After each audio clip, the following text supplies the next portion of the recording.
তাকে সবচেয়ে বড় লুচ্চা। আপনি কাকে নেতা মানছেন? সবচেয়ে বড় টাকা। আপনি কাকে নেতা মানছেন যে সবসময় মদ পান করে ভূত হয়ে পড়ে থাকে? আপনি কাকে নেতা মেনেছেন যার হাতের মধ্যে খুনের রক্ত? আপনি কাকে নেতা মেনেছেন যে জালেম, অত্যাচারী, লুটেরা, দুর্নীতিবাজ? এরকম দুর্নীতিবাজ, খুনি, ডাকাত নেতাদেরকে যতবার ক্ষমতায় বসাবেন দুর্নীতি বন্ধ হবে না, হতে পারে না, হবে না। এর জন্য আমরা মনে করি শুধু নেতা নয়, নীতির পরিবর্তন চাই। শুধু নেতা নয়, নীতির পরিবর্তন চাই।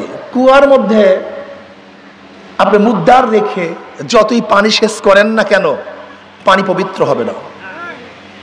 নেতৃত্বের মধ্যে মুদ্রার মরক, গুন্ডা, বদমাশ, খুনি, ডাকাত এবং ধর্ষকদের বসিয়ে আপনি একটা আদর্শবান রাষ্ট্র কায়েম করতে চান, দুর্নীতিমুক্ত রাষ্ট্র কায়েম করতে চান, মরিচিকার মধ্যে পানি সংগ্রহ করা যেমন অসম্ভব, ওই দুর্নীতিবাজের মাধ্যমে দুর্নীতিহীন রাষ্ট্র স্থাপন করা এইভাবেই অসম্ভব। এটা কোনদিন সম্ভব না। আপনি কি জানেন ইসলাম হুকুমত হলে কি হবে? আপনি জানেন? গরিবরা জানিই না। আমাদের বড় সমস্যা গরিব। আমাদের গরিব বন্ধুরা ইসলাম সম্পর্কে জানিই না। যদি ইসলাম ক্ষমতা আসে, আগামী 5-10 বছরের মধ্যে প্রত্যেকটা গরিব দরিদ্র সীমার উপরে চলে যাবে। বর্তমান অর্থনীতি হলো ধনীকে ধনী বানায়, গরিবকে গরিব বানায়। আর ইসলামী অর্থনীতি হলো গরিবকে ধনী বানায়, বড়লোককে ভারসাম্য রক্ষা করে। ধরে নেন আজকে আপনি 5 লক্ষ টাকা ব্যাংকে আনার জন্য যাবেন, ম্যানেজার সাহেব আমাকে 5 লক্ষ টাকা লোন দেন। ম্যানেজার সাহেব কি বলবে? মর্গেজ আছে। বলবে আমি তো গরিব মানুষ, মর্গেজ কোথায় পাবো? ম্যানেজার সাহেব বলবে টাকা তো আপনার জন্য না। টাকা কার জন্য? যার আগের থেকেই 5 লক্ষ টাকা আছে। ব্যাংক থেকে 5 লক্ষ টাকা দেয়, যাকে ব্যাংক দিছে তারই লোন মাফ হয়, তারই ইন্টারেস্ট মাফ হয়। একজন ধনী 4 বার ধনী হয়। আগের থেকে 5 লক্ষ টাকার মালিক, ব্যাংক থেকে 5 লক্ষ টাকা দিছে, 2 বার ধনী। যাকে দিছে তারই লোন মাফ, 3 বার ধনী। যার লোন মাফ হয়েছে তার ইন্টারেস্ট মাফ, 4 বার ধনী। একজন ধনী বর্তমান পুঁজিবাদী অর্থনীতিতে 4 বার ধনী হয়, আর একজন গরিবের পেটের মধ্যে 5টা লাথি পড়ে। আগের থেকে 5 লক্ষ টাকা ছিল না, 1 লাথি। ব্যাংক থেকে 5 লক্ষ টাকা দেয় নাই, 2 লাথি। তার ঋণ মাফ হয় নাই, 3 লাথি। তার ইন্টারেস্ট মাফ হয় না, 4 লাথি। আর যেই বড় লোকের লোন মাফ করা হয়েছে, ওই টাকাগুলো যদি বাংলাদেশ ব্যাংকে থাকতো, আমি বাংলাদেশের নাগরিক হিসাবে সেই টাকারও একটা মালিক ছিলাম। বড় লোককে মাফ করার কারণে আমার পেটের মধ্যে, গরিবের পেটের মধ্যে 1 লাথি। তাই বড় লোকরা পায় 4 বার ধনী, আর গরিবরা পায় 5টা লাথি। এই বর্তমান পুঁজিবাদী অর্থনীতি গরিবদেরকে কোনোদিন ধনী বানাতে পারবে না। আপনি কি জানেন বাংলাদেশের গোটার টাকা কয়জনের কাছে? এই বাংলাদেশের গোটা জনগণের কাছে যেই পরিমাণের টাকা, মাত্র 20 পরিবারের কাছে এই পরিমাণের টাকা। মাত্র 20 পরিবারের কাছে। এই যে বাংলাদেশের যত মানুষ দেখেন, এই পরিমাণের টাকা, সমস্ত মানুষের কাছে যেই পরিমাণের টাকা, মাত্র 20 পরিবারের কাছে সেই পরিমাণের টাকা। আপনি কি জানেন বিগত 16 বছরে কত টাকা শুধু বিদেশ পাচার হয়েছে? 28 লক্ষ কোটি টাকা। কত লক্ষ কোটি টাকা? 28 লক্ষ কোটি টাকা শুধু বিদেশ পাচার হয়েছে। বাংলাদেশের 1 বছরে বাজেট 7 লক্ষ কোটি, আর বিদেশে পাচার হয়ে গেছে 28 লক্ষ কোটি টাকা। আপনি দেখেছেন তৎকালীন সময় তথ্যমন্ত্রী একটা বক্তব্য দিয়েছিলেন। কি বক্তব্য? যে বাজেট করি গ্রামের জন্য 100 টাকা, গ্রামে পৌঁছে 10 টাকা, আর 90 টাকা চুরি হয়ে যায়। আপনার রিপোর্টে দেখেছেন বরাদ্দ হয় 100 টাকা, 30 টাকার কাজ হয়, 70 টাকা চুরি হয়। আমাকে অনেকেই প্রশ্ন করেছে ইসলামী হুকুমত হলে কি হবে? আমি বললাম এক কথায় বলবো না ব্যাখ্যা দিয়ে বলবো? বলে এক কথা বললেই ভালো হয়। আমি বলবো ইসলামী হুকুমত হলে এখন যেই বরাদ্দে যেই কাজ হয়, তার সেই 100 গুণ 70 গুণ কাজ বেড়ে যাবে। তার মানে এখন যদি বরাদ্দে কাজ হয়, 30টা ব্রিজ হয়, একই বরাদ্দ ইসলামী হুকুমত হলে 100 ব্রিজের কাজ হবে। এখন যদি বরাদ্দে 30টা রাস্তা হয়, একই বরাদ্দ ইসলামী হুকুমত হলে 100টা রাস্তা হবে। যদি এখন একই বরাদ্দে 30টা প্রতিষ্ঠান হয়, ইসলামী হুকুমাত হলে একই বাজেটে 100টা প্রতিষ্ঠান হবে। এখন যদি বরাদ্দে 30 জনের খেদমত হয়, ইসলামী হুকুমাত হলে একই বরাদ্দের মাধ্যমে 100 জন লোক উপকৃত হবে। তার মানে এখন 70% টাকা চুরি হয়, ইসলামী হুকুমাত হলে একটা টাকাও চুরি হবে না। এর ছোট্ট উদাহরণ দেই, ছোট্ট, যেহেতু আপনাদের মাথার মধ্যে তো হাজারো গোবর ঢুকছে, নাপাক ঢুকছে, এর জন্য আপনাদের মাথায় ঢুকছে না ইসলাম হুকুমাত হলে কি হবে।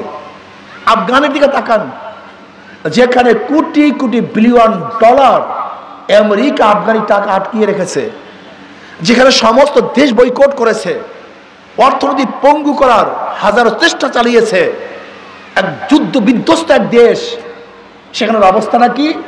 যেখানে সমস্ত অর্থনীতিবিদরা মনে করছে, সমস্ত অর্থনীতিবিদরা মনে করছে ওরা দুর্ভিক্ষে সবাই মারা যাবে, খানার জন্য কাক কুকুরের সাথে মানুষগুলি লড়াই করবে, ক্ষুধার্ত অবস্থায় মানুষ ভুকে মরবে। কিন্তু আমরা কি দেখলাম? মাত্র 2 বছরের মধ্যে গোটা দুনিয়ার চেয়ে তাদের অর্থনীতির অবস্থা সবচেয়ে বেশি রান করেছে, সবচেয়ে বেশি ডেভেলপ করেছে মাত্র 2 বছরে। আপনি বিশ্বাস করতে পারবেন না, যদি চুরি মুক্ত একটা দেশ করতে পারেন, তাহলে 5 বছর 10 বছরের মধ্যে দেশ কোথায় চলে যাবে আপনি বিশ্বাস করতে পারবেন না।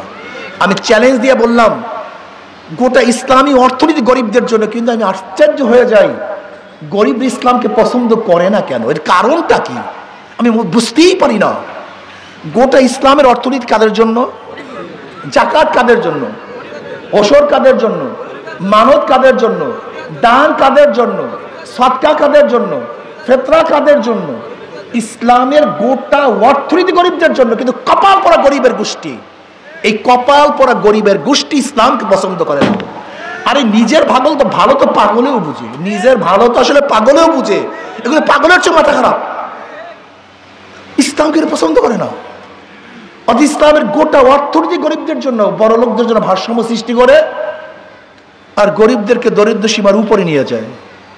আপনি কি জানেন ওমর ইবনে খাত্তাব রাদিয়াল্লাহু জামানায় জাকাতের টাকা নিয়ে রাস্তায় রাস্তায় ঘুরছে, কিন্তু জাকাত গ্রহণ করবে এরকম কোন মানুষ নাই, সব ধনী হয়ে গেছে। আমি দেখতেছি সেই দেশ, আমি দেখতেছি সেই বাংলাদেশ, যে বাংলাদেশের এক সময় সমস্ত গরিবগুলি দরিদ্র সীমার উপরে চলে যাবে, সুন্দর বস্ত্র পরিধান করবে, একজন মানুষ ক্ষুধার্ত থাকবে না, চিকিৎসাহীন একটা মানুষও থাকবে না, একজন মানুষও খোলা আকাশে এসে ঘুমাবে না, সমস্ত মানুষ সুখে শান্তিতে বসবাস করবে, যেখানে ক্ষুধার তাড়নায় কোনো মা তার বাচ্চাকে বিক্রি করবে না, যেখানে ক্ষুধার যাতনায় কোনো পরিবার আত্মহত্যা করবে না। আমি সেই যুগের সেই দিনের আশা করতেছি, আমি সেই দিনের স্বপ্ন দেখতেছি। ইনশাআল্লাহ আজকে হোক কালকে হোক, মানুষ যখন বুঝবে ইসলামী শান্তি, ইসলামী মুক্তি, ইসলামী কল্যাণ, ইসলামী সুখ, ইনশাআল্লাহ মুসলমান, হিন্দু, বৌদ্ধ, খ্রিস্টান তখন ইসলামী আদর্শ গ্রহণ করবে শুধু দুনিয়াতে ভালো থাকার জন্য, দুনিয়াতে মুক্তি পাওয়ার জন্য, পেট পুড়িয়ে খাওয়ার জন্য, সুন্দর বস্ত্র পরিধান করার জন্য, ভালো মতো থাকার জন্য এবং ভালো চিকিৎসার জন্য, অন্ন বস্ত্র বাসস্থান এবং শিক্ষা চিকিৎসার জন্য সমস্ত মানুষগুলি ইসলামকে গ্রহণ করবে ইনশাআল্লাহ। আপনারা বুঝান ইসলাম মানেই শান্তি, ইসলাম মানেই মুক্তি। অর্থাৎ ইসলামী ফোবিয়া তোমার মাথার মধ্যে, আমার মাথায়, আমার মধ্যে এমনভাবে ঢুকানো হয়েছে ইসলাম মানেই গজব, ইসলাম মানেই আযাব, ইসলাম মানেই বার্ডেন, ইসলাম মানেই পর্বত পাহাড়, না জানি কি হয়ে যায়। আমাকে এক গাঁজাখোর বলতেছে, হুজুর ইসলাম হুকুমাত হলে আমার গাঁজার অবস্থাটা কি হবে? সে নেশাগ্রস্ত মানুষ, বলতেই পারে। আমি বললাম, বাবা তুমি কি মসজিদে গিয়ে গাঁজা সেবন করতে পারো? বলে না হুজুর। আমি বলি কেন? বলে মসজিদে তো গাঁজা সেবনের পরিবেশ নাই। আমি বললাম দেখো ইসলামী হুকুমাত হলে গোটা বাংলাদেশটাই এরকম পরিবেশ হয়ে যাবে যেখানে তুমি গাঁজা সেবন করতেই পারবে না, তুমি গাঁজা সেবন করতে পারবে না, তোমাকে চাপ দিবে না, প্রেশার দিবে না, এমনিতে তোমার মন থেকে বলবে আমি গাঁজা পান করব না। তুমি মদ পান করছো, এমন সুন্দর পরিবেশ সৃষ্টি করা হবে যেখানে তোমার মন থেকে মদ পান করতে মনে চাইবে না। তুমি চুরি করতেছো, তোমার টেনশন নাই আমার চুরির অবস্থাটা কি হবে। ইসলামী হুকুমাত হলে এমন এক পরিবেশ সৃষ্টি হবে যেখানে তোমার চুরি করার প্রয়োজন হবে না, বরং তুমি কেন ক্ষুধার্ত, সরকার তোমাকে ডেকে ডেকে তোমার ক্ষুধা নিবারণের চেষ্টা করবে। তোমাকে চেষ্টা করতে হবে না, চুরি করার দরকার নেই। ইসলামী হুকুমাত যদি হয়ে যায়, আমার অনেক মা বোনেরা মনে করে আমার অবস্থা কি, অথচ ইসলাম মেয়েদের সবচেয়ে বেশি সম্মানিত করেছে, সবচেয়ে বেশি ইজ্জত দান করছে। শুধু সম অধিকার নয়, অগ্রাধিকার দান করছে। আমরা মেয়েদের সম অধিকার চাই না, অগ্রাধিকার চাই। আমরা ন্যায্য অধিকার চাই। আমরা কি চাই? ন্যায্য অধিকার চাই। আমরা চাই না যে আমিও 2 মণের বস্তা রানবো আর সম অধিকার হিসেবে আমার মেয়েটাও 2 মণের বস্তা রানবে, এইটা আমি চাই না। বরং আমি কি চাই? আমার মা বোনরা যেন ঘরে বসে বসে কাজ না করেও ওরা ক্ষুধা নিবারণ করতে পারে, অর্থ পায়, টাকা পায়, এর অগ্রাধিকার দিতে চাই। যেমন আফগানে দেখা যায় মেয়েরা অফিস করতে হয় না, অফিস ছাড়াই ঘরের মধ্যে তাদের টাকা পৌঁছে যায়। এরকম একটা সমাজ করতে চাই যে সমাজের মধ্যে কোনো বিধবা টেনশন করবে না, এতিমরা টেনশন করবে না, কোনো মিসকিন টেনশন করবে না, কোনো গরিবরা টেনশন করবে না। বরং সরকার খুঁজে খুঁজে প্রত্যেকের ক্ষুধা নিবারণ করবে, বস্ত্রহীনকে বস্ত্র প্রদান করবে, চিকিৎসাহীনকে চিকিৎসার ব্যবস্থা করবে। যেই সমস্ত গরিব সন্তানদের বাচ্চাগুলি মেধাবী, অর্থের অভাবে পড়তে পারে না, উচ্চশিক্ষা লাভ করতে পারে না, সরকার খুঁজে খুঁজে তাদেরকে উচ্চ শিক্ষায় শিক্ষিত করার ব্যবস্থা গ্রহণ করবে। ইসলামী হুকুমাত। আসুন আজকের থেকে আমরা চিন্তা করি যে আমার ভালো আমাকেই বুঝতে হবে, আমার কল্যাণ আমাকেই খুঁজতে হবে। কাজে কোনো নীতি আদর্শের মধ্যে কল্যাণ নেই, একমাত্র ইসলামের মধ্যেই কল্যাণ, ইসলামের মধ্যেই মুক্তি। আমরা কাউকে নেতা মানি না, আব্রাহাম লিঙ্কনকে নেতা মানি না, কার্ল মার্কসকে নেতা মানি না, মাও সেতুংকে নেতা মানি না। তোমার আমার নেতা বিশ্ব নবী মুস্তফা। কাজে তার নেতৃত্বে ইসলাম হুকুমাত কায়েম করবে ইনশাআল্লাহ। আল্লাহ আমাকে আমাদের সবাইকে কবুল করে নেন। আর আপনাদের সামনে যে প্রতীক হাত পাকা দেখতেছেন, চমৎকার এক প্রতীক। যারা নৌকা নিয়ে নির্বাচন করে নৌকা চালাতে পারে না, যারা ধানের শীষ নিয়ে নির্বাচন করে নিজে ধান কাটতে পারে না, যারা নাঙ্গল নিয়ে নির্বাচন করে তারা নাঙ্গল বইতে পারে না, যারা চোখ গরুর চাকা নিয়ে নির্বাচন করে তারা গরুর গাড়ি চালাতে পারে না, যারা কুঠার নিয়ে নির্বাচন করে নিজে লাকড়ি ধরতে পারে না। কিন্তু হাত পাখে এমন এক প্রতীক যে নির্বাচন করে সেও চালাতে পারে, যারা নির্বাচন করে তারাও চালাতে পারে, গরিবরাও চালাতে পারে, ধনীরাও চালাতে পারে, পুরুষরাও চালাতে পারে, মহিলারাও চালাতে পারে। হাত পাখে এমন একটা প্রতীক, কোন প্রতীক বুকে নিয়ে কেউ ঘুমায় না, কিন্তু হাত পাখে এমন একটা প্রতীক ঘুমের সময় বুকের উপরে থাকে। এইটাই শান্তির প্রতীক। ইসলাম আন্দোলন যেরকম শুরুতেই, ইসলামী আন্দোলনের শুরুতেই শান্তি, তার প্রতীকের মধ্যে শান্তি। তাই ইসলামী আন্দোলন বাংলাদেশ যদি ক্ষমতায় যায় তাহলে সর্বস্তরের মানুষ শান্তি পাবে, মুক্তি পাবে।